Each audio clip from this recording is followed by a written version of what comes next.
L'importance des soft skills dans la carrière et dans la recherche d'emploi. Nous allons aborder ici 3 soft skills. Rigueur, concentration, proactivité. Déjà, dans votre carrière. Si vous êtes rigoureux, cela veut dire que vous avez un certain niveau de discipline. Si vous avez un certain niveau de discipline, cela vous aidera à être mieux organisé. Si vous êtes bien organisé, cela veut dire que vous serez en mesure de faire vos tâches dans les temps. Vous serez en mesure de réaliser toutes les tâches répétitives de plus en plus rapidement, ce qui vous permettra d'être réactif. Et après, au-delà de la réactivité, ce sera la proactivité. Parce que vous êtes en mesure de faire toutes vos tâches dans le temps parce que vous êtes organisé. Du coup, vous pouvez prendre des initiatives et vous êtes proactif. Et avec déjà ce côté proactif, cela va vous permettre d'évoluer dans votre carrière. Déjà dans l'organisation dans laquelle vous êtes, parce qu'on vous donnera davantage de responsabilités parce que vous savez gérer des responsabilités complémentaires, tout simplement.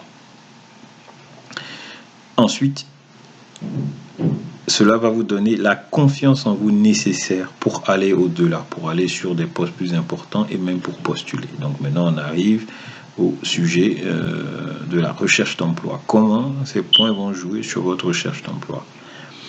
Donc, si vous manquez de rigueur déjà au niveau de votre recherche d'emploi, vous allez manquer probablement de rigueur rédactionnelle, de rigueur vestimentaire, de rigueur en termes de ponctualité. Donc, vous avez déjà 3 points qui pourront vous recaler. Si vous manquez de rigueur, vous n'êtes pas organisé, donc vous aurez du mal à terminer déjà les tâches de votre travail classique. Donc, si vous n'avez pas terminé les tâches de votre travail classique, comment est-ce que vous allez trouver le temps pour pouvoir rechercher un emploi? Donc, voilà, deuxième impact. Troisième point, proactivité. Comment elle jouera sur votre recherche d'emploi?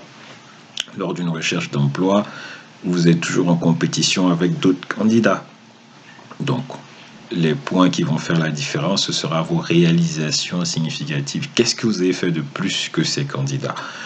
Si vous n'êtes pas rigoureux, vous n'êtes pas organisé, vous n'arrivez pas à travailler comme il le faut, il sera difficile pour vous d'atteindre vos objectifs dans votre entreprise ou de les dépasser, donc de faire plus que les autres candidats. Donc le point de la proactivité se voit ainsi et il sera éliminatoire pour vous si vous ne respectez pas ces conditions. Donc voilà comment déjà ces 3 points peuvent jouer sur votre carrière et sur votre recherche d'emploi.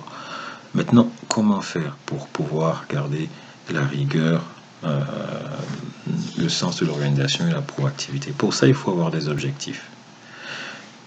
Ces points-là ne sont pas très voyants en début de carrière, parce qu'en début de carrière, vous êtes motivé, vous avez des objectifs. Votre objectif, c'est d'évoluer, c'est de devenir directeur. Donc, vous vous battez, vous travaillez, vous ne comptez pas vos heures et tout. Donc, vous êtes proactif naturellement, donc vous évoluez.